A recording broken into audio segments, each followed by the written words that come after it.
Dah. Okey. Iaitu dalam subtopik 11.5. Sekejap ni. Sekejap.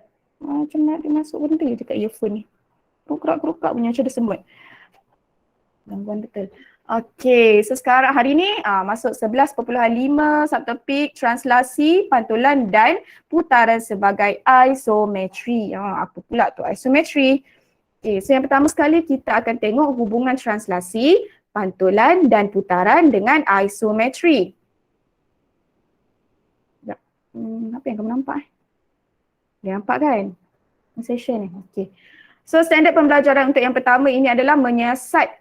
Menyiasat hubungan antara kesan translasi, pantulan dan putaran terhadap jarak di antara dua titik pada objek dan imej dan seterusnya menerangkan isometri. Nama je nampak bombastik isometri.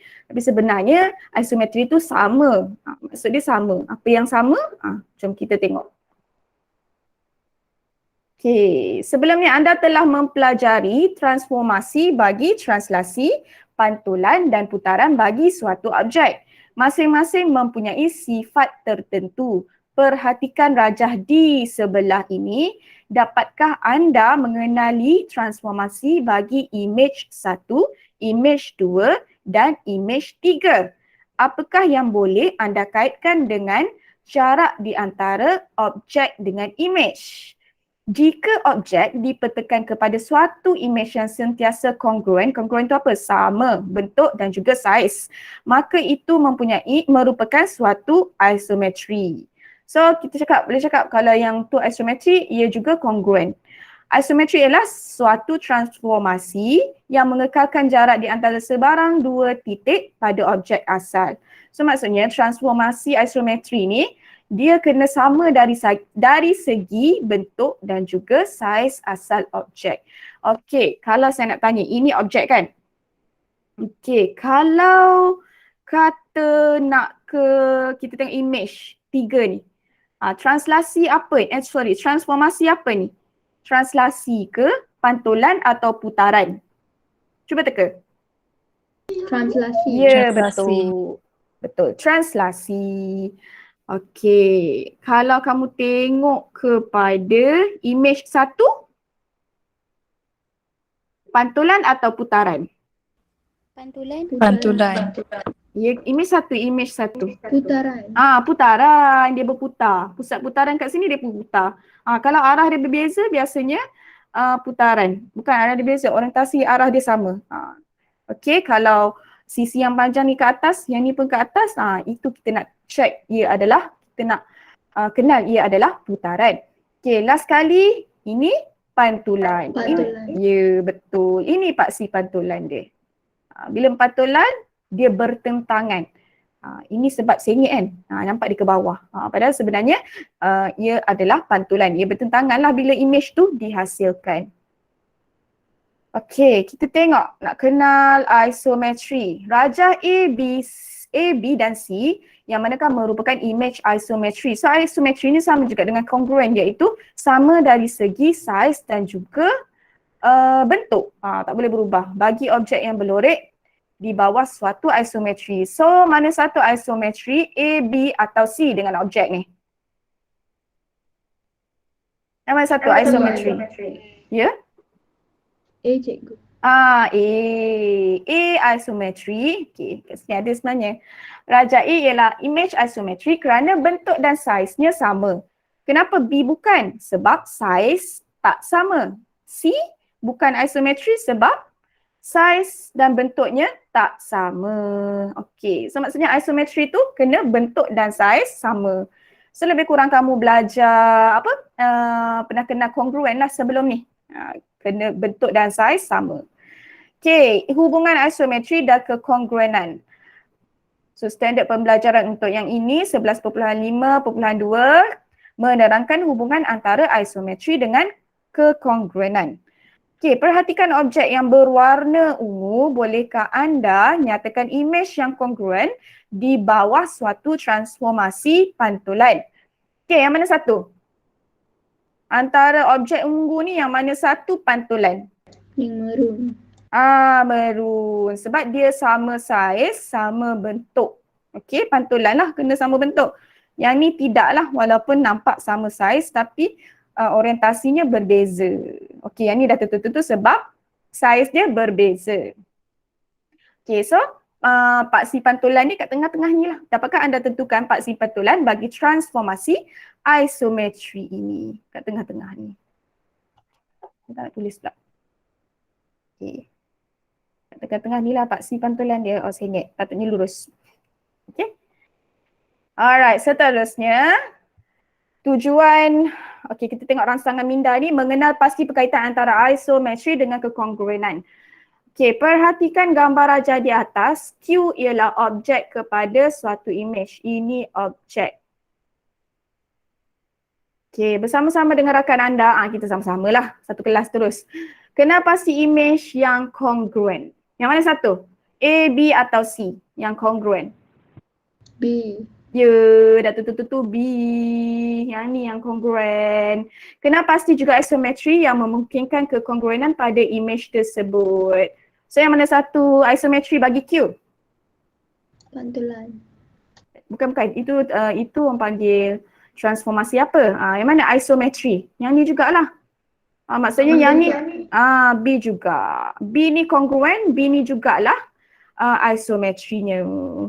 Okay, so jika, apa perbincangan dia sekarang? Jika image A dan C bukan kongruen, adakah image itu boleh dikatakan suatu isometri? Okay, A dan C ni tak kongruen dengan Q. Adakah A dengan C ni isometri bagi Q? Ya atau tidak? Faham tak soalan? Kita tahu B ni kongruen dengan Q. B ni juga isometri dengan Q. Okey, jadi kita tahu juga A dengan C ni tak kongruen dengan Q. Jadi A dengan C ni adakah suatu isometri bagi Q? Ya atau tidak? Kalau dia kongruen, so maksudnya dia isometri. Yes, taklah. Betul. Tidak. Kalau dia tak kongruen, jadi dia tak isometri. Okey? Nampak tak perkaitan dia tu je. Tak ada apa pun. Okey, faham kan? Simple je. Tak kongruen maksudnya dia isometri. Sama. Okey, so kat sini kesimpulannya. Di bawah suatu isometri, objek dan image adalah sama bentuk dan sama saiz. Itu yang penting. Oleh itu, objek dan image adalah kongruen. Isometri ialah transformasi yang image-nya kongruen dengan objek. Dia berkaitan antara isometri dan juga kongruen. Kita tengok contoh 25. Yang ni baru kamu kena nyatakan apakah dia punya transformasi. Okay, contoh 25. Kamu boleh tengok juga di muka surat.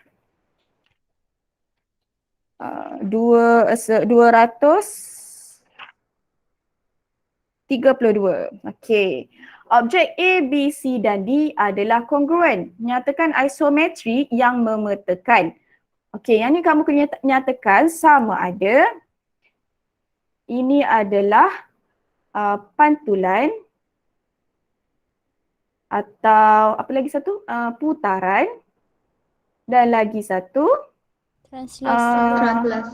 Yes, translasi. Okay, terbagai sikit tulisan tu. Sangat pula. Okay, boleh dah tu. Okay, objek A kepada B. Kamu tengok, arah dia pun berubah. Yes, putaran lah. Betul, dia berputar. So bagi tahulah A, bagi tahu pula, tulislah A, putaran gitu je. Senang je nak bezakan dia kan. Next adalah kenapa buruk nak tulisan ni? Betulkan kedudukan. Dah buruk tulisan anak saya macam ni. Okey, B. A kepada objek C. A kepada C. Translasi. Ya, arah sama, dia bergerak ni kan. Ke kanan, ke bawah. So ini adalah translasi. Yang akhir sekali, A kepada Pantulan. D. Pantulan. Betul. Pantulan. Boleh nampak Okay, so kalau kamu boleh beza tiga-tiga ni macam mana keadaan dia, senang. Okay. Ada soalan? Tak Tak ada. Ada, kita teruskan kepada penyelesaian masalah. Standard pembelajarannya nak menyelesaikan masalah yang melibatkan isometri dan kekongruenan. Okay, apabila menamakan poligon yang kongruen, tertib huruf mesti berdasarkan bucu atau sudut yang sepadan. Contohnya, kamu cakap sisi 4 ABCD, ABCD. Okay, so sisi yang kamu perlu sebut mestilah sama juga urutan dia. Okay, kalau tengok ini dia macam putaran kan. Okay, so sisi 4 bagi image ini S. S ni maksudnya sama dengan A. Kongruen dengan A. Kemudian apa? R, B. Kemudian Q sama dengan C.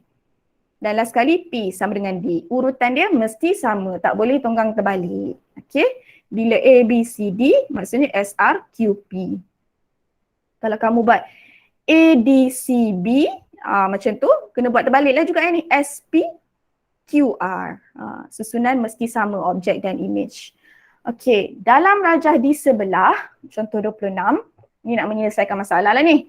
Menyelesaikan masalah biasa disuruh cari sudut ataupun ukuran panjang. ABCD ialah image bagi ABCD ialah image. Ini image bagi PQCS.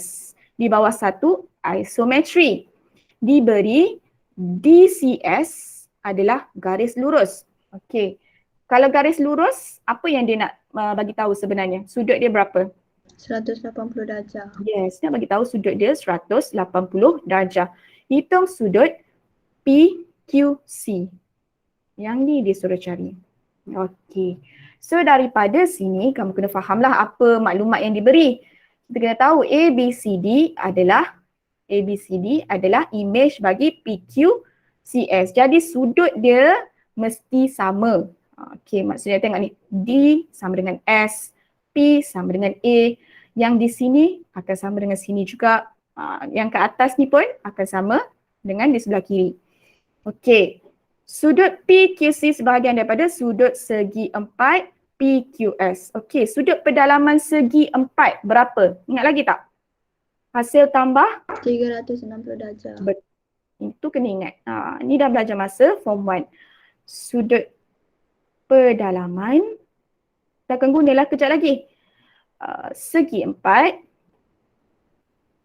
sama dengan 180 darjah. Okay, so kita kena rancang strategi. So mula-mula sekali, kita nak tahu ni berapa kan? Kita nak tolak dengan 360 darjah. Ini kita kena cari dahulu. Okey, cari dulu yang ini. Macam mana nak cari? Gunakan apa tadi dia bagi tahu soalan. Hint dalam soalan tu bagi tahu ini satu garis lurus. So kita kena guna 180 darjah. Nak cari sudut QCS dahulu. Okey, 180 darjah tolak 50 darjah. 50 darjah tu datang daripada mana? Ini. 180 tolak 50 darjah.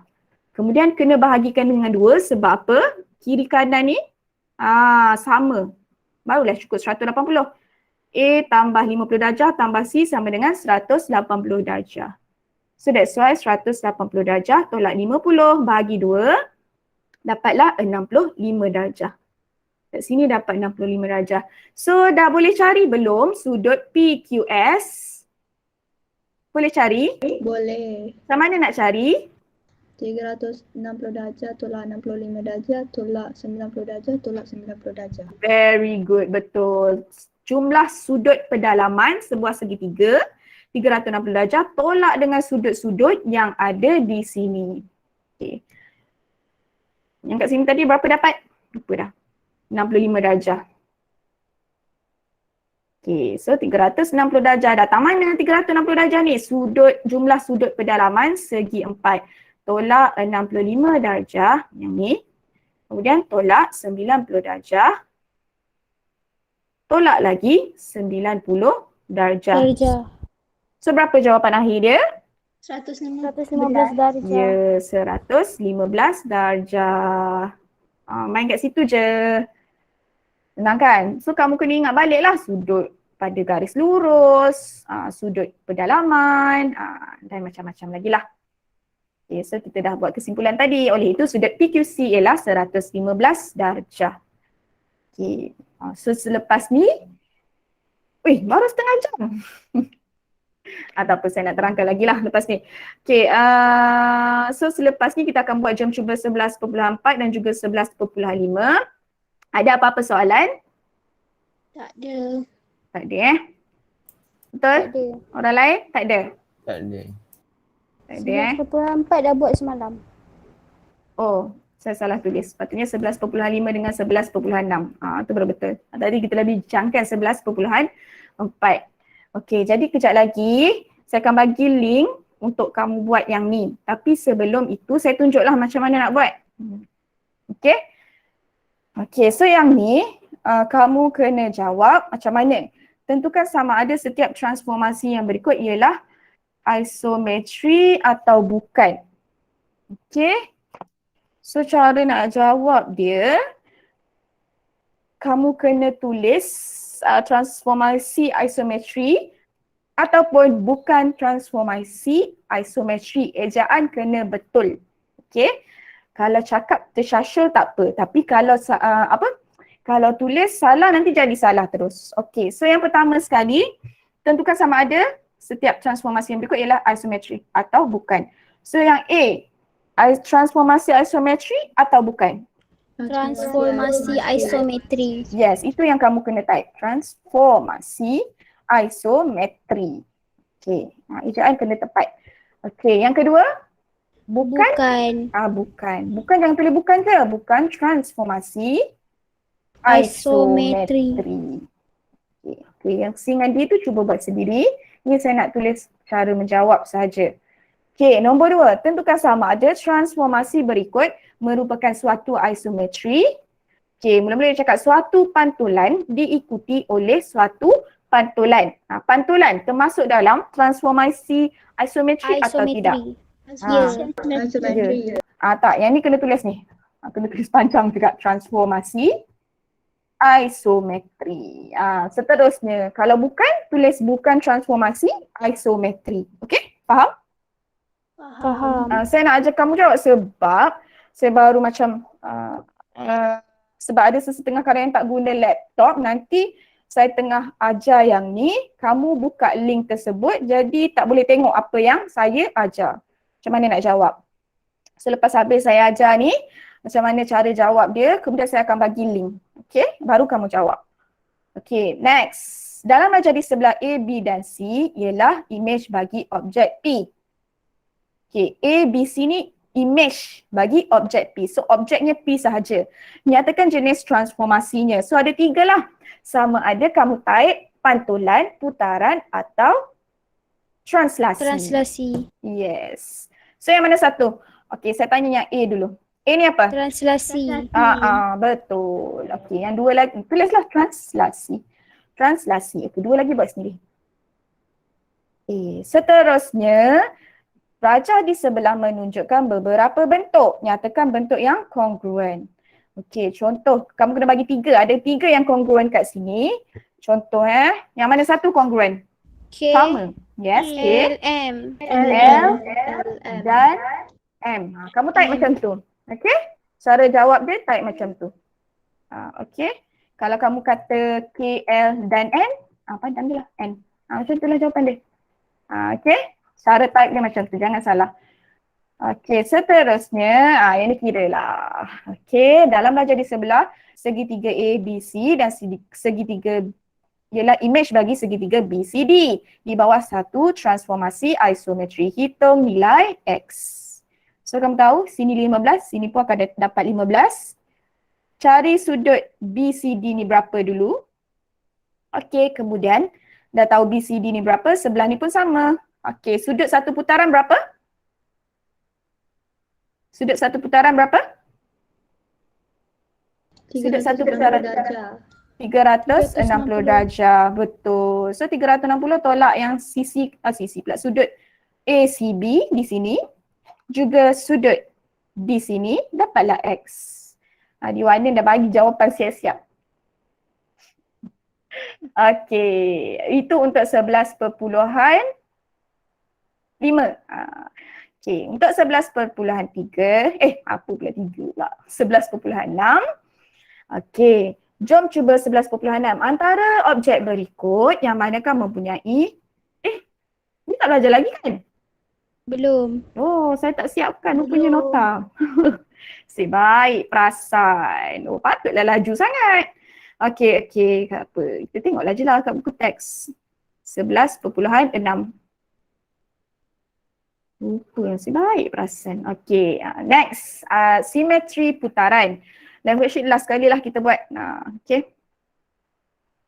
Simetri putaran. So, standard pembelajarannya adalah menerangkan simetri putaran. Suatu bentuk mempunyai simetri putaran jika bentuk tersebut tidak berubah selepas putaran walaupun kurang daripada satu putaran. Maksudnya bentuk dia sentiasa kekal. Simetri, dah belajar rasanya tingkatan 1 hari tu. Betul tak? Ingat tak kalau yang paling senang ni kalau kita belah sesuatu bentuk tu, itulah simetri. Itulah sebenarnya simetri. Okey, nak tengok tak ini? Tak payahlah, buat kurang penting ya. Okey, so kat sini dia bagi conclusion bagi simetri putaran. Simetri putaran merupakan padanan tepat dari segi saiz dan bentuk antara satu bahagian atau sisi suatu arah atau objek. Bagi simetri putaran, bentuk atau imej yang diputarkan kurang daripada 360 darjah pada satu titik tetap bentuknya kelihatan sama. Okay. Bentuk tak berubahlah. Okey, kenal pasti objek berikut yang manakah mempunyai simetri putaran. Senang je nak tengok. Yang dia bentuk dia sentiasa sama, konsisten sama, itu mempunyai simetri putaran. Okey, kalau yang A, logo apa ni? Logo apa? Tahu tak logo apa? Tak tahu.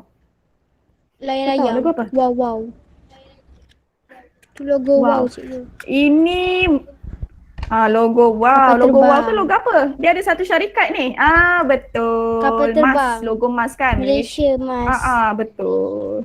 Betul lah. Ini logo dia. So adakah logo ni mempunyai simetri putaran? Tak. Tidak.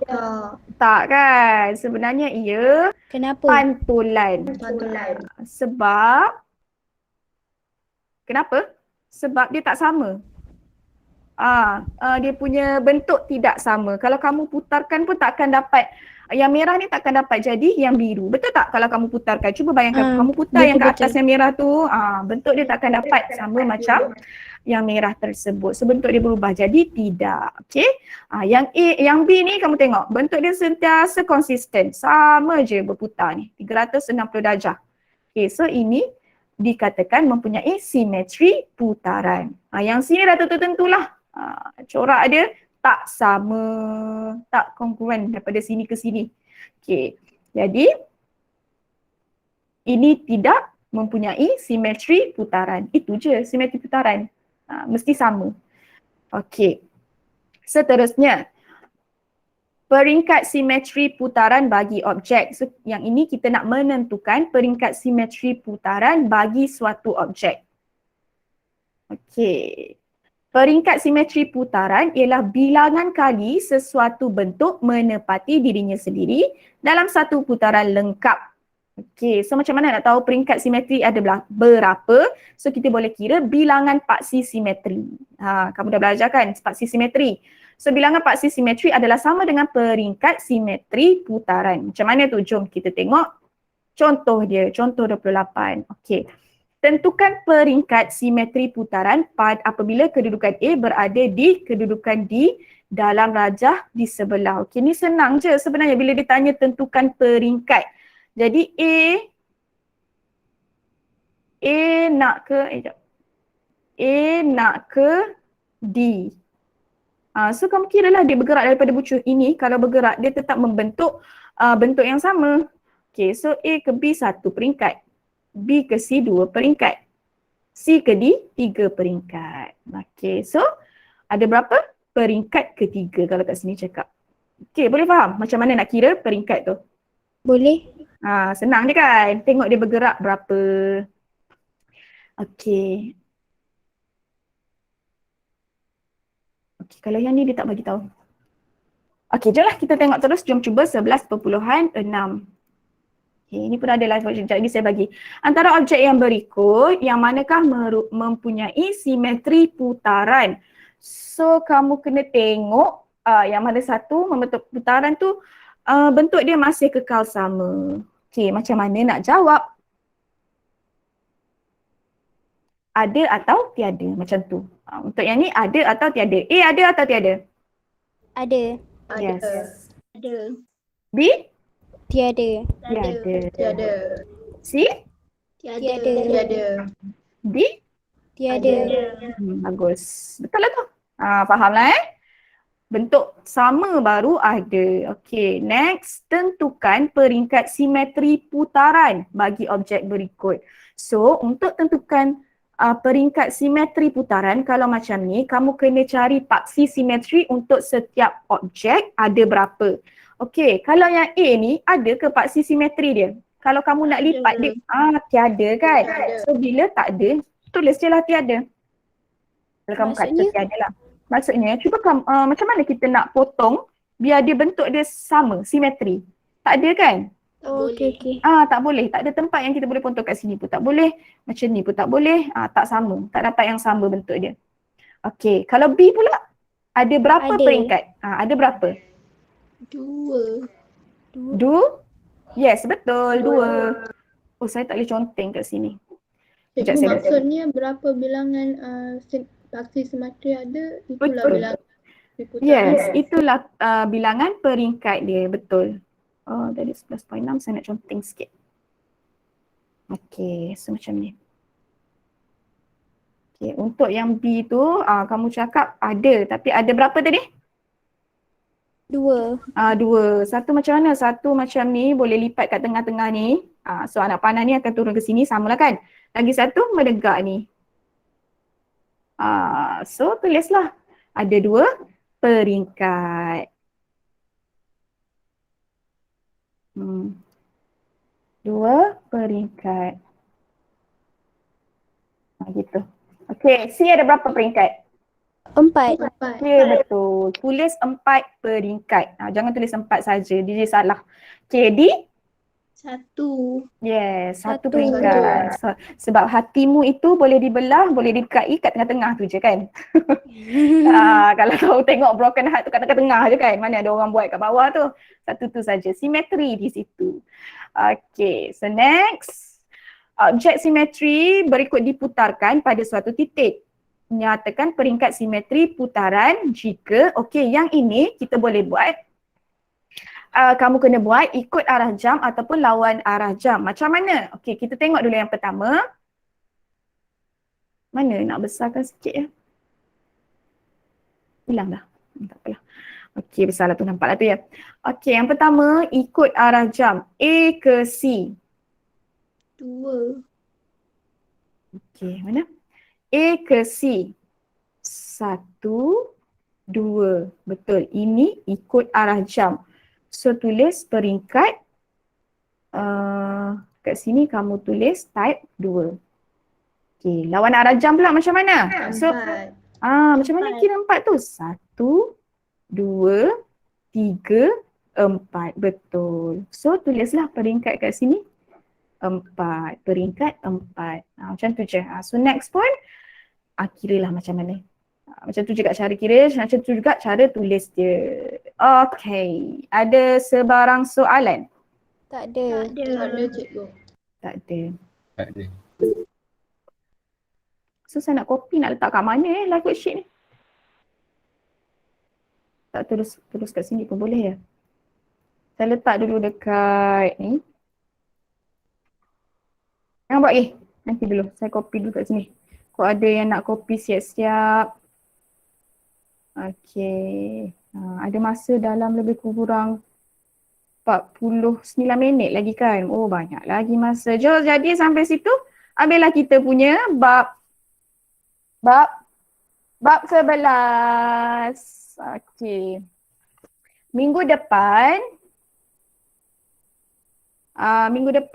saya nak buat sedikit PBD lah untuk bab 11 sahaja. Senang je, jangan risau.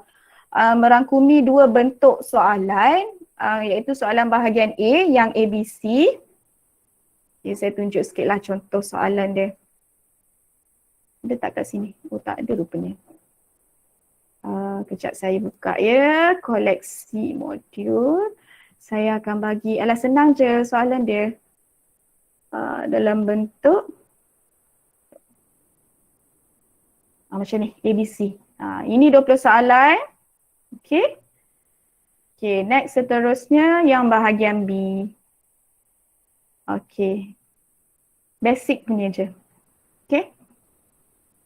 Kita baru belajar je untuk hari Isnin minggu depan lah. So bolehlah tengok buat rujukan ke apa ke. Okay. Kena buat apa? Yang mana? Yang atas slide first sheet. Buat Yang PBD tu lah. PBD, kenalah nanti saya nak masukkan dalam kamu punya PBD lah. Akhir tahun nanti kan ada laporan. Kalau cikgu tengok dekat dalam kelas dia tak boleh ke? Kena ke ada? Tengok dalam kelas macam mana? Maksudnya Kenapa? macam ni lah. Kenapa susah ke? Tak suka. Oh ya ke? Takut ya? So macam mana So kita kena buat latihan juga. Macam ni lah, saya bagi awal. Hari Isnin kita bincang. Okay? Kalau rasa macam, okay lah, saya pun malas lah, korang stress. Saya juga duduk kat rumah kan. So kalau macam tu, kita macam ni lah. Saya akan bagi soalan tu awal. Sama ada kamu nak buat atau tengok sepintas lalu soalan tu pun tak ada masalah. So minggu depan kita bincang yang tu sahaja. Sebab saya nak mahirkan kamu menjawab soalan. Okay? Okay. Okay lah. Ya, Haziq. Nak link kehadiran. Mana pergi link kehadiran tadi ya? Oh ni. Sekejap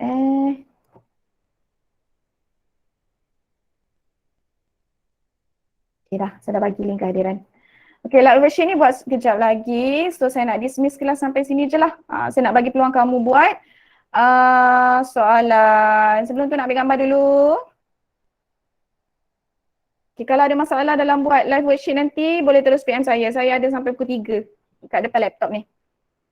Okay. Mana lagi? Tak ada dah? Okay. Dia memang nak tunjuk jari ya? Idam ya. Okay, 1, 2, 3.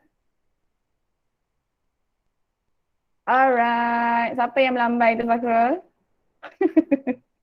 Ada yang interframe ya.